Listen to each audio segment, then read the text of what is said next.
When we arrived at the scene, the mattress in this bedroom was alight and the curtains had taken. We put that out quite quickly, just as well really, and we found a lighter on the floor next to the mattress. There was no frame or anything, it was just a mattress on the floor, and there was no handle on the inside of the door. In fact, all of the children's bedrooms were like that, no handle on the inside of any of the doors. So when the fire started, the boy was trapped. So it's just as well it started early and they could hear him banging. The mother said that they had to be kept in the rooms or else they wouldn't go to sleep. Keep thinking about those children on the doors with no handles.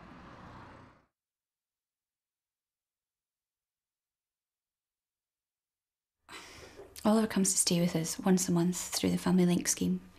It's part of the fostering service. He's a lovely boy, he's bright as a button. I mean, he doesn't say much, but he doesn't miss much either. I don't know how his parents cope full time. He's into everything. Also, he has this tendency to hit. He'll hit people, or he'll just hit anything that gets in his way when he's in a strop. The last few times he's been here, he's had these bruises on his arms and legs. I mean, it could be because of the hitting, but I'm just not sure. I mean, I've never really seen him hurt himself when he's been here. Of course, I can't ask him.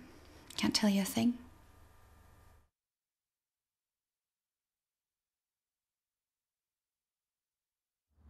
I sent two of the guys to do some work on a house this morning and I looked in them around lunchtime.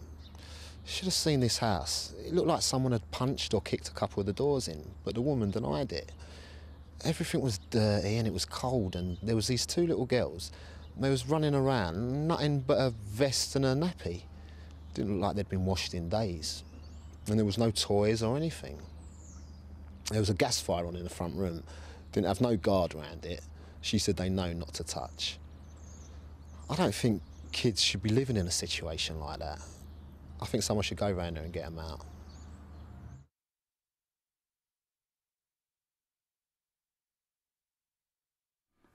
Well, we get on fine with the families here. It's not like an us and them thing, which is why I don't want to rock the boat.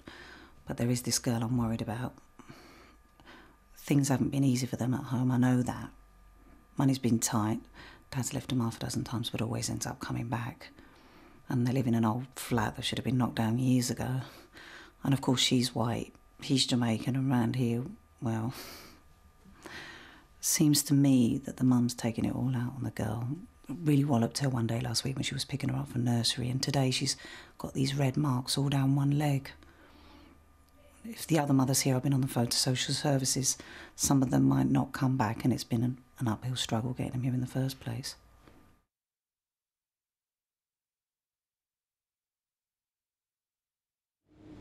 Osman and his brother live just round the corner. They're refugees from Somalia. They've been here a couple of months. The other day, I caught Osman stealing a bag of M&Ms. It's nothing, really. I told him off at the time, and I mentioned it to his older brother, Kulzum, when he came in. Osman came into the shop to buy some bread and milk today, and he had a great bruise down one side of his face, which he said he got falling over. But he wouldn't look me in the eye. So I think it was his brother, which isn't what I wanted at all. That sort of thing doesn't hold with me.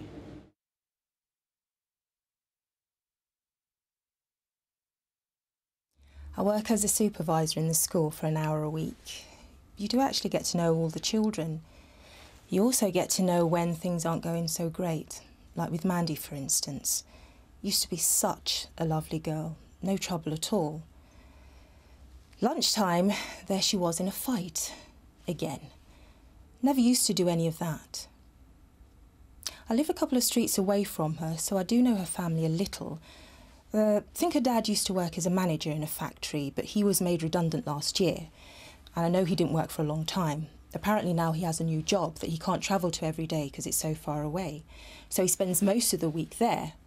On top of that, they've got a new baby. I don't know, maybe the mum's not coping so well on her own. I'm not sure.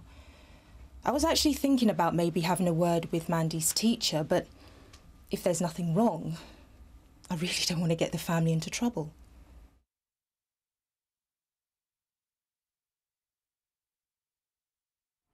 My best friend's called Max, and we share the same room at school. He's got a stammer. When he's very nervous, he can't even say his own name. Max told me that his stepdad makes him stand in front of him and read. He's not allowed out of his stepdad's study until he's read a full page. Once it took him 4 hours to get to the bottom without stammering. He was really crying, but his stepdad wouldn't let him out of his study, and he kept on shouting. His mum tries to help, but she's scared of the stepdad too. I haven't told anybody because Max says he can cope. But when he leaves school, he says he's going away to another country and never coming back.